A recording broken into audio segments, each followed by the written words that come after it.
Hello दोस्तों, आज हम बात करेंगे अपने फर्स्ट चैप्टर वर्ब की। वर्ब ये सब बेसिक से सभी ने पढ़ा है बच्चों। वर्ब क्या होता है? Doing words. क्या होता है वर्ब? Doing word. वर्ब को हम क्या बोलते हैं? डूइंग वर्ड, अर्थात वो वर्ब जिनसे हमें पता चले किसी कार्य के होने का, उनको हम वर्ब कहते हैं। आगे आते हैं वर्ब के टाइप। वर्ब को हम दो भागों में, मेनली वर्ब को हम बच्चों दो भागों में डिवाइड करते हैं। कितने भागों में? दो भागों में। मेनली हम वर्ब को कितने भागों में बांटते हैं? दो भागों में। वो दो भाग कौन कौन से होते हैं? हेल्पिंग वर्ब और मेन वर्ब। कौन से होते हैं वो दो भाग? Helping verb. पहला होता है हेल्पिंग वर्ब और दूसरा होता है एक्सिलरी वर्ब। एक्सिलरी वर्ब है वो एक टाइप है हेल्पिंग वर्ब का। हेल्पिंग वर्ब और main verb. Helping verb, main verb. उसके बाद जो हेल्पिंग वर्ब है उसके दो भाग आते हैं। हेल्पिंग वर्ब के दो भाग आते हैं। फर्स्ट होता है मॉडल और सेकंड होता है प्राइमरी एक्सिलरी वर्ब। प्राइमरी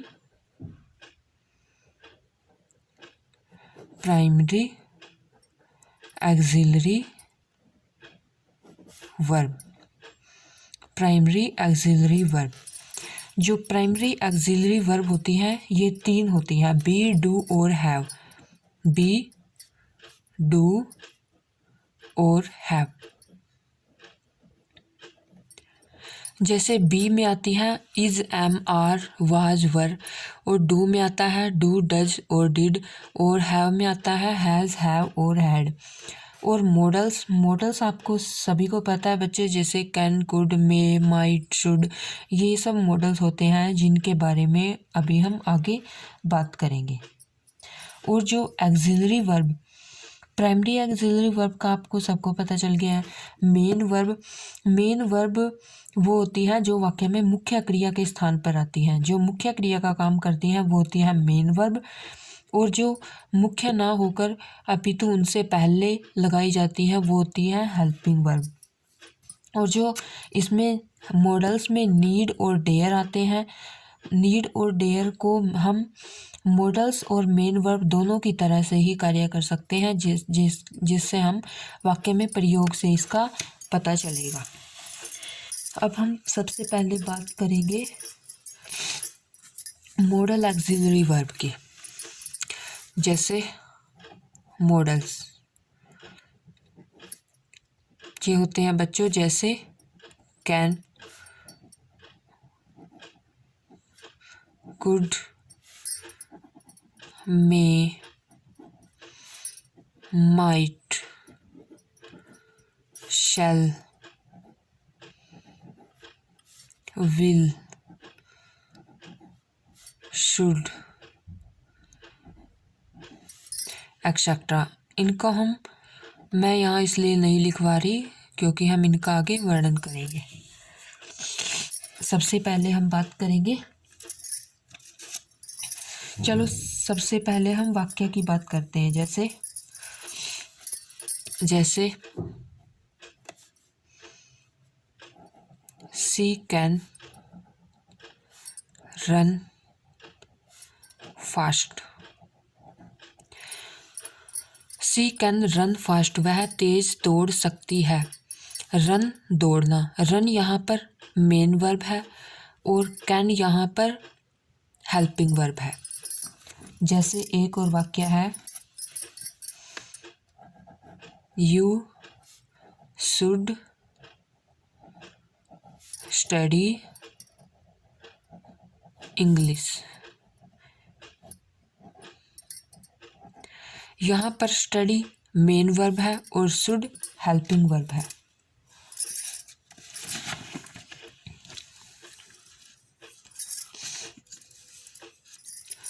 अब हम बात करेंगे इनके यूज की। Use of verb, use of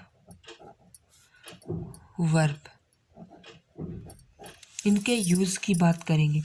use में हम सबसे पहले बात करेंगे कैन और कुड की, कैन एंड कुड। जो कैन और कुड होते हैं वो हमें किस चीज़ को बताते हैं? वो हमें बताते हैं पावर को, एबिलिटी को और कैपेसिटी को। Power, ability and capacity.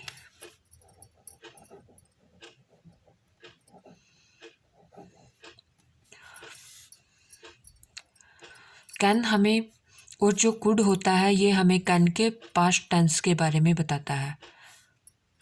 Could हमें कैन की जो पास्ट फॉर्म होती है उसके बारे में बताता है। जैसे मैं कोई काम कर सकती हूँ तो मैं वहाँ पर कैन का यूज़ करते हैं।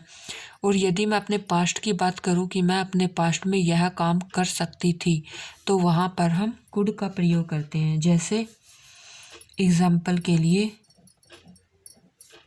He can lift the box. He can lift the box, वह इस बॉक्स को उठा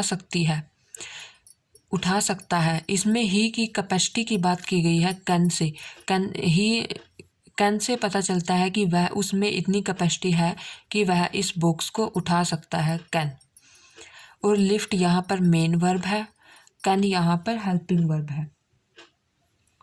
जैसे एक और एग्जांपल के लिए, I could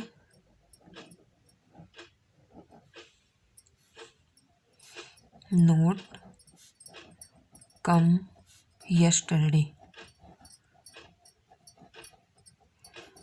I could note come yesterday। yesterday से पता चलता है कि ये पास्ट टेंस है। मैं कल नहीं आ सका था, ये हमें पास्ट टेंस के बारे में बताता है कि मैं कल आ नहीं सका था। इसके अलावा ये था कुड का पहला प्रयोग। और दूसरे नंबर पे हम कैन का प्रयोग कर सकते हैं परमिशन देने के भाव से। किस लिए? परमिशन के लिए, किसी चीज़ की परमिशन देने के लिए। जैसे एग्जाम्पल के लिए, यू कैन गो नाउ, तुम अब जा सकते हो। यहाँ पर परमिशन की बात कही गई है। जैसे एक और एग्जाम्पल देख लेते हैं, you can note enter my room. You can note enter my room, तुम मेरे कमरे में प्रवेश नहीं कर सकते। जैसे एक और एग्जाम्पल के लिए, कैन आई हेल्प यू। यहाँ पर क्वेश्चन पुट अप हुआ है, जैसे क्या तुम, कैन आई हेल्प यू, क्या मैं तुम्हारी सहायता कर सकती हूँ। इसके अलावा जो कैन का तीसरा प्रयोग होता है थ्योरेटिकल पॉसिबिलिटी के लिए, जहाँ पर सैद्धांतिक संभावना हो। जैसे THEORE,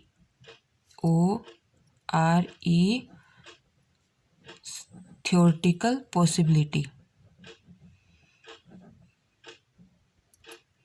थ्योरेटिकल पॉसिबिलिटी के लिए, जैसे एग्जाम्पल के लिए, एग्जाम्पल से ही बच्चों ज़्यादा समझ में आएगा, एग्जाम्पल ज़रूर पढ़ने हैं। जैसे everyone can make a mistake. Everyone can make a mistakes, गलती कोई भी कर सकता है। एवरीवन मतलब कोई भी, everyone can make a mistake, गलती कोई भी कर सकता है। जबकि इसके अलावा जो कुड का प्रयोग है वो रिमोट पॉसिबिलिटी के लिए किया जाता है। इसके अलावा जो कैन का प्रयोग है वो दोस्ताना निवेदन करने के लिए और कुड औपचारिक निवेदन करने के लिए किया जाता है। ये इनमें अंतर है बच्चों। जैसे जो कैन का प्रयोग है वो, जो कैन का प्रयोग होता है वो होता है दोस्ताना निवेदन करने के लिए, दोस्ताना निवेदन, दोस्ताना निवेदन के लिए कैन का प्रयोग, और औपचारिक निवेदन के लिए, औपचारिक निवेदन, जहाँ पर औपचारिक निवेदन हो उसके लिए हम कुड का प्रयोग करते हैं। दोस्ताना निवेदन, जैसे यदि हम अपने किसी मित्र से कोई निवेदन करते हैं तो वहाँ पर हम कैन का प्रयोग करेंगे, लेकिन जैसे हम स्कूल में, किसी ऑफिस में अपने सर से निवेदन करते हैं तो हम उसके लिए कुड का प्रयोग करेंगे। जैसे can I take your scooter, example दे देती हूँ मैं इनको। कैन आई टेक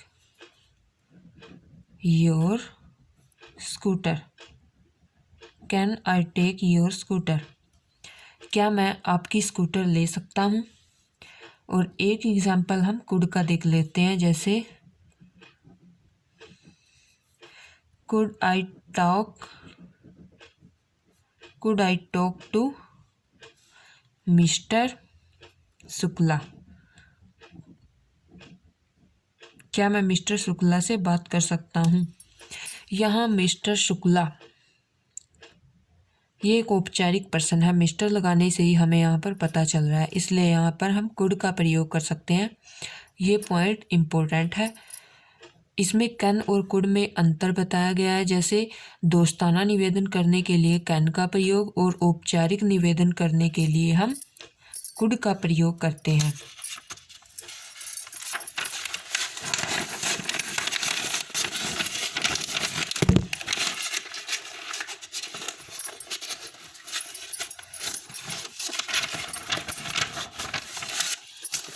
आगे हम बात करेंगे, जैसे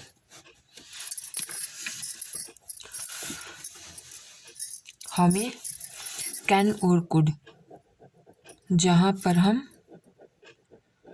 कैन और कुड लगा रहे हैं वहाँ पर हमें एबल टू का प्रयोग नहीं करना है। कैन और कुड के साथ हमें एबल टू का प्रयोग नहीं करता है, क्योंकि एबल टू भी कैपेसिटी को दर्शाता है और कैन और कुड भी कैपेसिटी को दर्शाता है। ये बात आपको ध्यान में रखनी है। ऐसा करने से जो वाक्य होता है वो सुपरफ्लुअस बन जाता है, जहाँ पर हमें इतने शब्दों की ज़रूरत नहीं होती, जैसे ज़रूरत से ज़्यादा शब्दों का प्रयोग कर जाना। इसके अलावा जो कुड होता है, कुड ये मैं आपको बता चुकी हूँ पहले से ही। कुड से हम पास्ट की क्षमता का बोध होता है हमें कुड से। कुड हमें क्या बताता है? पास्ट की क्षमता को हमें कुड बताता है। जैसे द डॉक्टर, एग्जाम्पल देख लेते हैं इसका। The doctor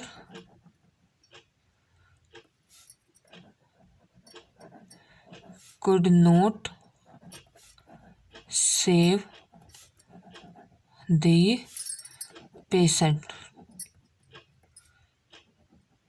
The doctor could not save the patient. जो डॉक्टर था वो पेशेंट को नहीं बचा सका।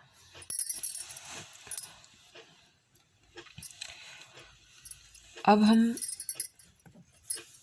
अगली वीडियो में हम बात करेंगे मे, माइट और मस्ट, इन तीनों की कि इनका प्रयोग हम कहाँ करते हैं। आज के लिए फ्रेंड्स इतना ही काफ़ी। तब तक के लिए इंतज़ार करिए। Thank you.